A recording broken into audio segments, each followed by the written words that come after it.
Bonjour, bonjour. Waouh, il y a du monde sur la corde Alain Jebin. Bienvenue à la FNAC des Terres. Donc, vous allez assister au showcase exceptionnel pour la sortie de l'album Kiss the Beast. Il y aura une petite pause après le showcase, une petite interview, ensuite il y aura la dédicace. Donc, il est temps d'accueillir un romantique naïf de cœur. Vous pouvez embrasser la bête. Kiss the Beast, c'est le nom de l'album. Merci d'applaudir comme il se doit. Sébastien Tellier.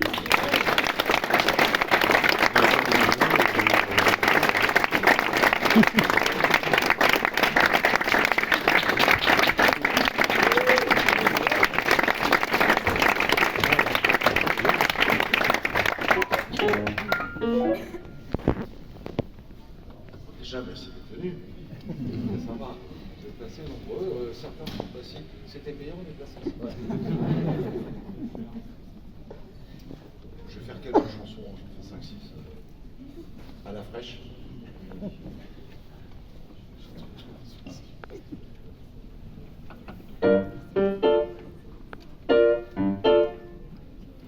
Detail of your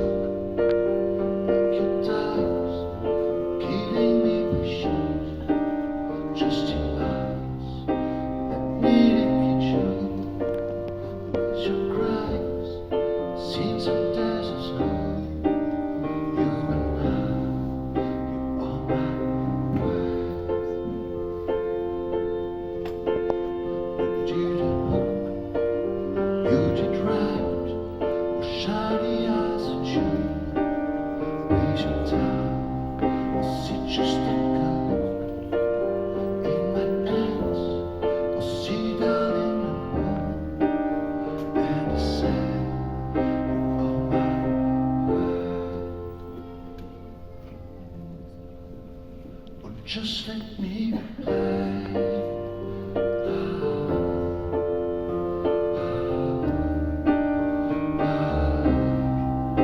Just let me play.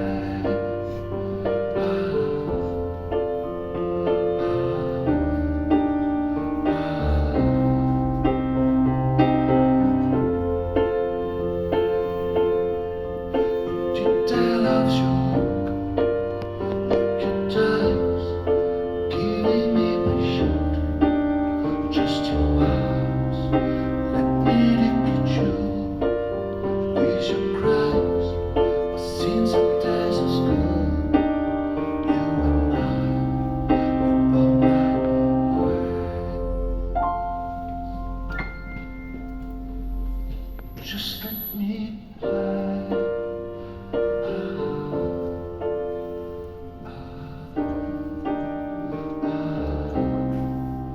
Just let me play.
Ça va le son?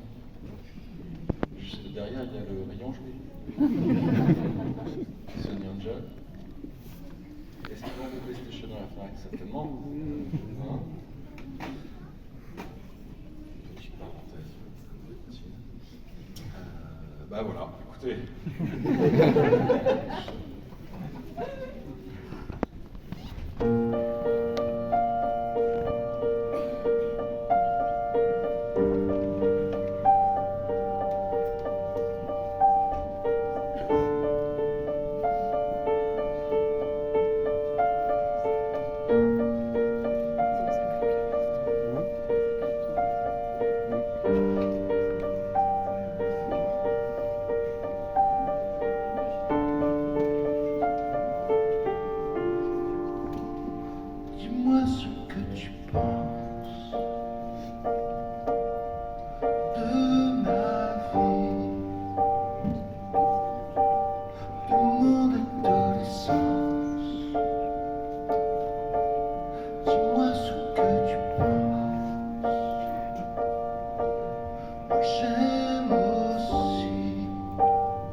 bouteille de l'eau.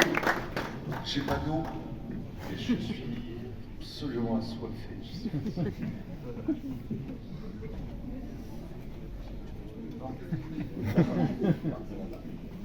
Moi j'aime. Peut-être de l'eau et un petit verre de boisson un peu. Ah, c'est sympa. Ah, c'est sympa aussi. Et c'est de ma faute, j'ai oublié de demander de l'eau avant.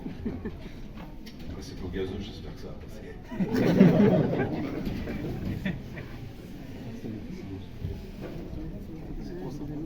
Merci beaucoup.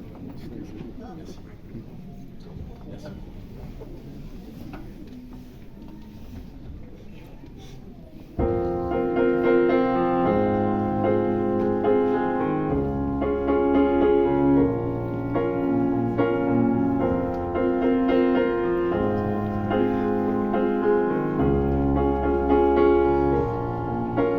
Je rêve de Paris sans l'été.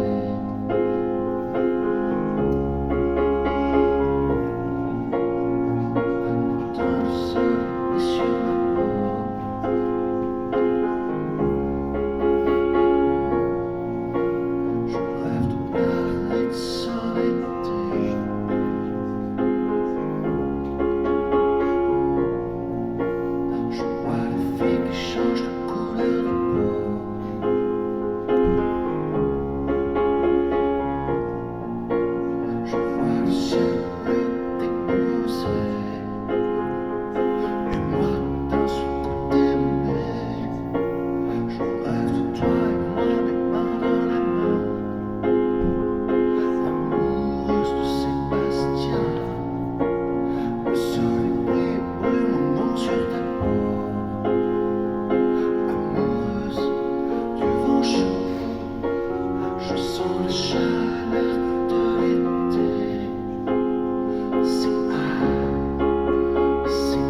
voilà, maintenant je peux passer 3 ans fermé.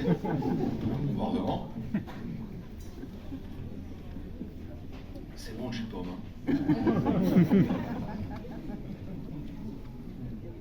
Presque l'heure de l'apéritif. Hein. 16h15. Goûter apéro, on va dire. Je vois ma femme qui est là-bas, sublime. Andine, tu veux venir danser un peu sur te chalouper? Pardon, je fais des privés de jokes, mais enfin en même temps, c'est juste un petit showcase, la Fnac. Moi j'adore la Fnac, j'adore cette Fnac, parce que je viens là depuis que je suis tout petit. C'est ma Fnac préférée. À un moment, ils m'ont dit Fnac Saint-Lazare, je fais. Non, même pas, on rêve pas.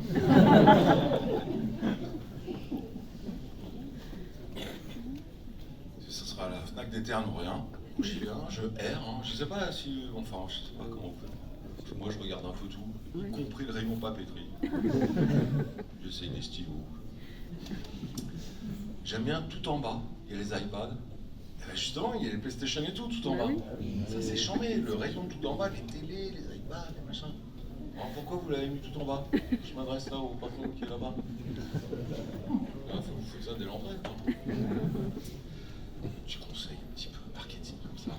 D'ailleurs, si vous voulez des conseils marketing, n'hésitez pas à aller sur mon site web, sébastientélé.org. J'essaie d'aider un peu les gens comme ça en marketing. Enfin, je ris tout seul de mes blagues. Ne postez pas sur les réseaux, par pitié. Allez, un petit peu de jus de pomme, on se donne du courage. Et on enchaîne.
tamponneuse là.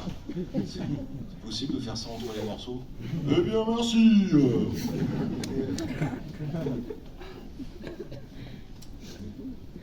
Je vais dormir un peu, puis je ferai la suite. Foutre là. Comme un paillasson, comme ça que m'appellent les gosses d'ailleurs. C'est ma fille, Jeannette, elle m'appelle Sébastien Porte-Manteau. Hein, pendant les vacances, tu te souviens ou pas? Mon fils Thibauti est là aussi. Sébastien Porte-Manteau, bon c'est normal, ça vous fait pareil, parce que... privé de joke. Alors maintenant, là j'ai joué, là c'était un petit panel de mes chansons d'avant, mes vieilles chansons, enfin relativement vieilles quand même, elles sont quand même une quinzaine d'années. Mais là, je vais jouer des morceaux maintenant du nouvel album, Kiss the Beast, qu'il faut absolument acheter. Sinon, vous ne pouvez pas sortir. C'est votre ticket de sortie, quand on dit. Je vais commencer par une chanson qui s'appelle Mouton. C'est la première chanson que j'ai faite pour mon nouvel album. Donc c'est une chanson, vous allez voir, qui n'est pas très joyeuse, mais enfin, essayez de pas trop décrocher quand même. Je suis sec.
écoutez, ah, je suis déjà à 25 minutes, hein. On va peut-être reparler du film. Alors,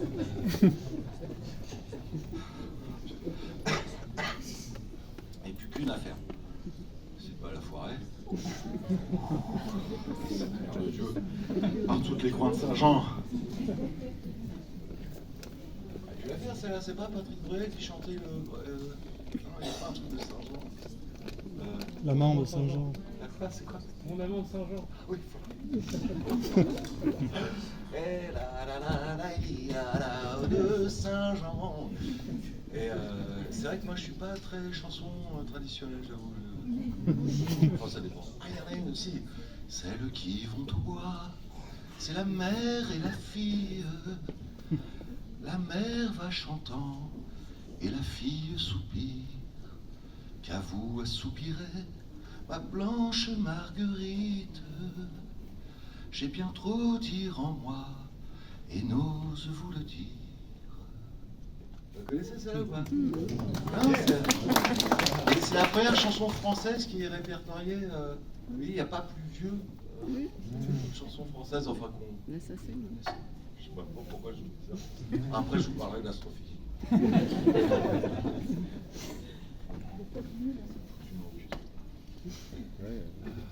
Alors voilà, c'est très Fnac. Hein. Ah oui. Très très Fnac l'ambiance. Tamisé, c'est feutré, c'est on prend son temps pour regarder, fais-moi un peu. Je check l'iPhone là. Je regarde par là parce qu'il n'y a rien. Ok.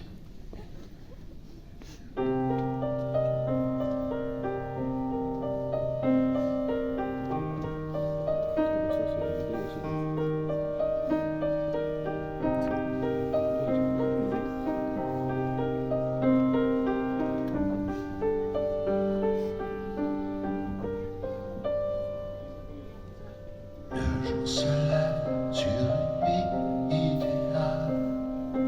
Tout est si beau, les gens s'aiment et s'emparent. Tendre et rêveur, naïf de cœur. Dans les mystères, mon cœur le cristal. La lumière brille encore plus que l'orage. Tendre et rêveur.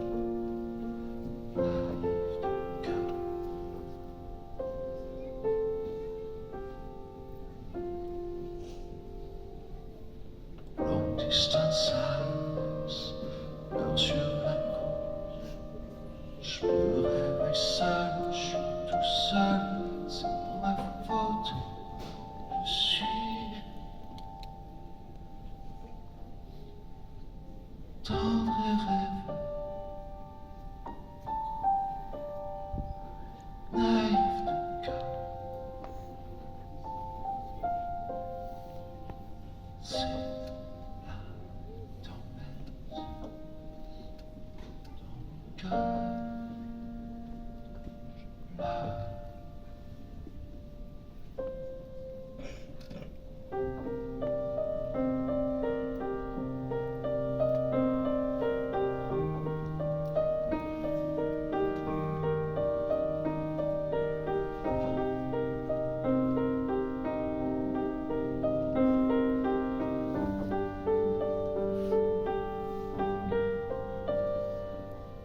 Le jour se lève sur une nuit idéale. Tout est si beau, les gens s'aiment, c'est génial. Mais moi j'ai mal, mais moi j'ai mal. Le jour se lève, mais le soleil est rare. Dans une tempête, viennent se briser les larmes. Choc et douleur. Naïf de cœur.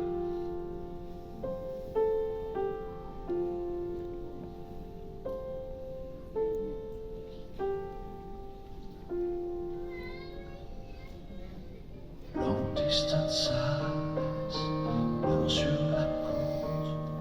Je me réveille seul, je suis tout seul, c'est ma faute. Je suis tendre et rêveur, tendre et rêveur. Naïf de cœur. Oh merde, c'est dommage sur la dernière. Naïf de cœur. C'est la tempête dans mon cœur.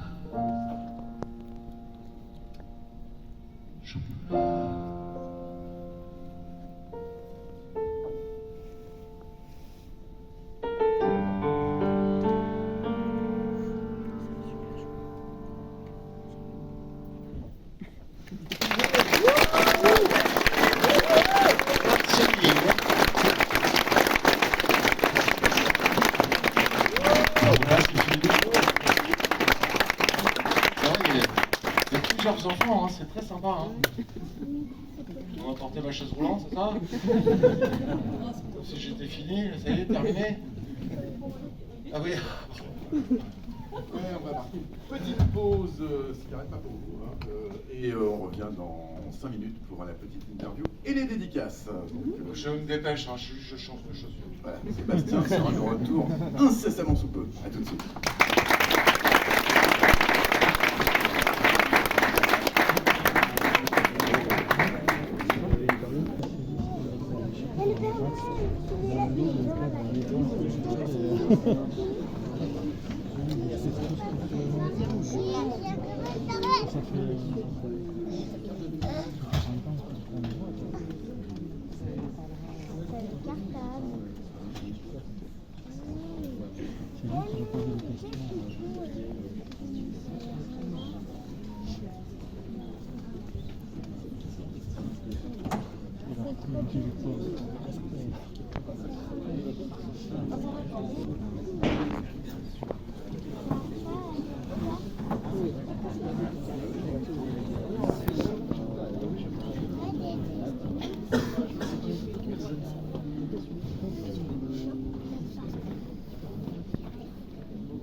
Ok, The Beast is back. Ouais. Alors, merci pour ce set acoustique au piano Steinway, Sébastien. J'aime beaucoup les Steinway. Très sa classe. Ça faisait quand même près de 6 ans qu'on avait entendu Domesticated et Simple Mind. Ça prend tout ce temps pour faire un album ou est-ce que tu as fait d'autres choses entre ces deux projets? Ça prend beaucoup de temps de faire un album. Hein. Parce que aussi, j'essaie de faire des compos qui soient ni pop, ni R&B, ni hip-hop, ni rock. Donc, c'est long de tomber sur des suites d'accords qui n'appartiennent à rien de spécial. Et c'est ça qui prend le plus de temps en fait.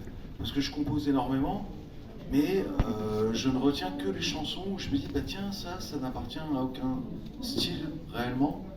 Et donc, il y en a 1 sur 20 qui peut être piochée, je dirais. C'est ça qui prend tant de temps. Mais après, j'ai fait plein de trucs aussi. Je suis beaucoup amusé avec Chanel.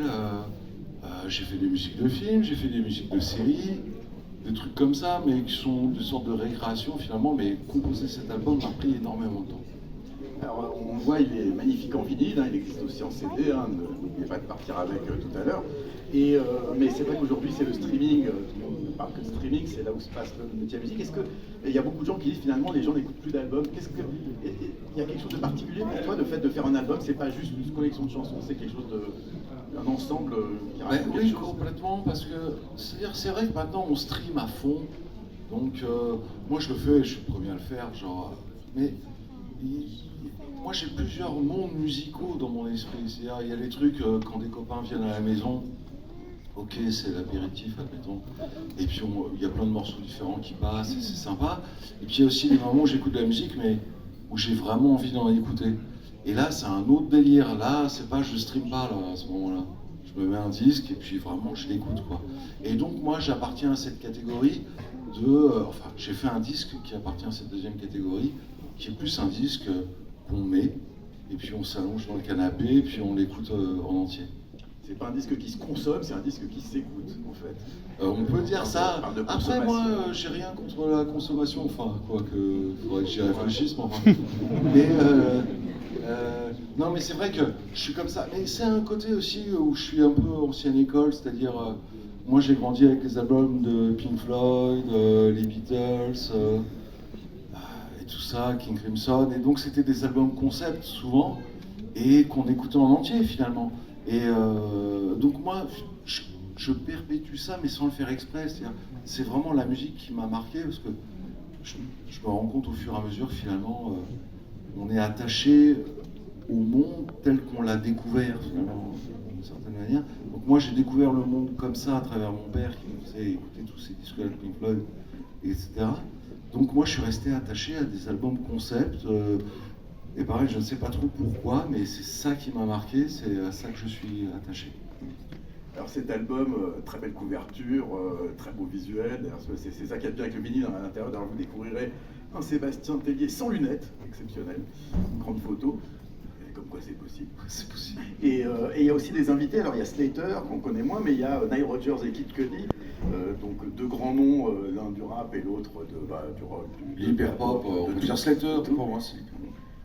Comment ça se passe ces collaborations? Raconte-nous un petit peu comment ça se passe. Écoute, c'est très facile parce que c'est des gens que j'adore, donc déjà c'est facile d'aller vers eux. Parce que parfois on a envie de bosser avec des gens, mais leur personnalité est un peu effrayante. Donc t'es là genre, ouais, je suis bosser avec lui, mais pas sûr. C'est que là, c'est des mecs vraiment sympas, enfin des mecs et des meufs, vraiment sympas. Donc finalement, Nile Rodgers, je le connaissais parce qu'on était tous les deux en même temps égérie de, encore une fois, Chanel. Et donc, on a fait plein de dîners ensemble, des événements, etc. Donc, quand j'ai eu ma chanson Thrill of the Night, il me manquait justement une guitare. Et puis, c'est ma femme Amandine qui m'a dit bah, tiens, appelle Nile Rodgers. Il saura certainement très bien la faire. Effectivement, il a très bien fait la guitare. Ouais, il est pas mauvais comme guitariste. Il est pas mauvais. Et puis, il est vraiment. C'est lui qui a inventé Thrill of the Night. C'est une chanson qui parle de la nuit, de faire la fête, etc. Et c'est un peu lui qui a inventé, enfin, qui a réinventé la musique de nuit finalement. Et moi j'aime bien cette période, la nuit, fin 70, début 80, c'est la période de la nuit que j'aime bien. Après j'aime moins 90, parce que c'était le début des raves, après années 2000 et tout, bon c'était du torchis, mais fin 70, début 80, ouais, là ça me semblait être des belles nuits, mais moi je les observais ces nuits en tant que petit enfant, parce que en 82 par exemple je n'avais que 7 ans, mais j'ai eu l'impression déjà de la sentir cette nuit-là et tout ça, donc c'est cette nuit-là que j'ai essayé de restituer dans mes chansons. Et Kid Cudi, qui est un rappeur assez populaire. Hein. Très populaire. Kid Cudi, oui, bah, c'est formidable parce qu'en fait, il m'envoyait des messages sur Instagram en disant tiens, j'aimerais bien travailler avec toi, etc.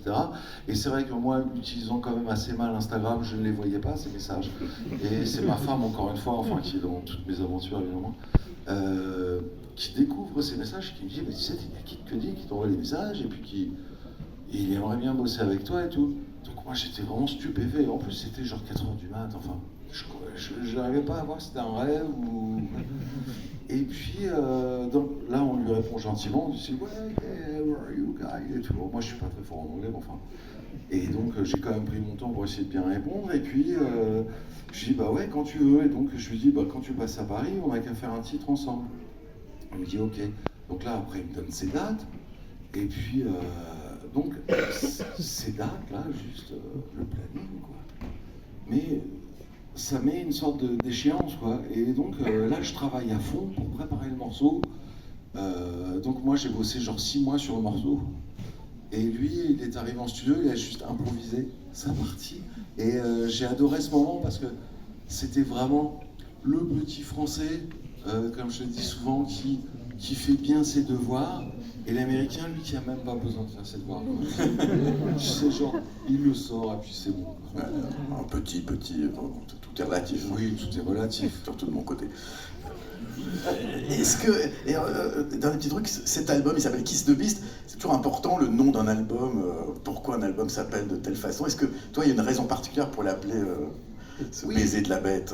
Oui, bah Kiss the Beast, pour moi, c'est très important parce que tout ce que je fais, quasiment, est un mélange de deux choses. Donc, par exemple, même comme on showcase ici, à la fois, je fais de la musique où moi-même, je pourrais presque pleurer, et en même temps, je fais des blagues, et puis c'est en même temps n'importe quoi, mais en même temps, c'est très maîtrisé. Donc, c'est exactement ce que j'aime, c'est-à-dire créer l'équilibre entre deux extrêmes.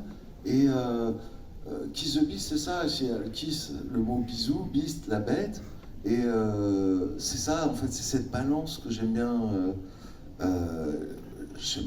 bien atteindre d'une certaine façon. Et puis aussi, moi, je me sens Kiss the Beast dans le sens où je suis comme un enfant, en fait, dans un corps de bête. Donc l'enfant serait évidemment le bisou, et puis mon corps, ce serait la bête. Donc il y a ce truc-là, j'ai l'impression d'avoir jamais été réellement à ma place nulle part. Et c'est ça qui se Beast, il y a un truc où tout d'un coup, sens-toi à ta place, quoi. Ce truc-là d'être enfin là, quoi, d'embrasser là où tu es, d'embrasser le monde tout simplement. Alors cet album, il est très élégant, des très beaux morceaux comme Romantique, Parfum de Diamant. Et j'aimerais, ça sera la dernière question, revenir sur ce single, un des singles de l'album que tu as joué en dernier, Naïf de cœur. Et c'est un truc, je me suis aperçu d'un morceau, au début on l'écoute du ouais, puis on écoute et il y a un truc qui reste, ça s'imprime bien. Comment on est un morceau comme Naïf de cœur? Bah, voilà, c'est exactement ce que j'essayais de dire tout à l'heure. Parfois aussi, je fais des... Salut Mathieu.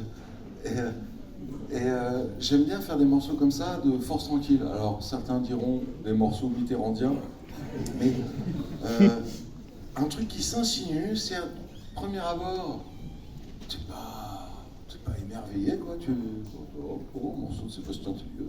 Oh, c'est sympa, j'étais un petit peu touché, ça va. Et au fur et à mesure, ça s'insinue. Parce que dans ce morceau, j'utilise beaucoup les accords 9e, qui sont des accords extrêmement puissants, mais c'est la musique elle-même qui les a créés, c'est pas les miens, j'ai juste utilisé. Et puis il y a ce truc aussi de... je parle d'être naïf de cœur, tendre et rêveur et tout, et je pense que c'est sympa de se projeter aussi dans cette sorte de définition de l'homme où finalement il n'y a pas besoin d'être fort. Moi quand j'étais petit, il fallait scorer, quoi. Si t'étais pas un vrai mec, t'étais une merde. Et ça, c'était terrible pour moi. Et moi, je voyais ma vie d'adulte approcher en me disant putain, je suis pas fort. Et ça me faisait peur. Et je me disais putain, je voyais des chefs d'entreprise, je voyais Bernard Tapie à la télé et tout. J'étais là, putain, j'ai pas le level, quoi. Mais en fait, la société, enfin, l'état d'esprit s'est un peu transformé. Et maintenant, ça y est, un mec, je veux dire, qui est rêveur, un mec un peu faiblard, et ben c'est accepté maintenant. Et ça c'est super. Parce que moi avant, dans la société d'avant, j'avais pas ma place. C'est que là, au moins les choses évoluent, et puis je peux exister, quoi. Et ben voilà, et ce qui existe aussi, c'est cet album Kiss the Beast, signé Sébastien Tellier, qui va vous le dédicacer dans un instant, le temps qu'on installe un petit peu le matériel. Donc, eh bien, merci Sébastien, et la bague est à vous.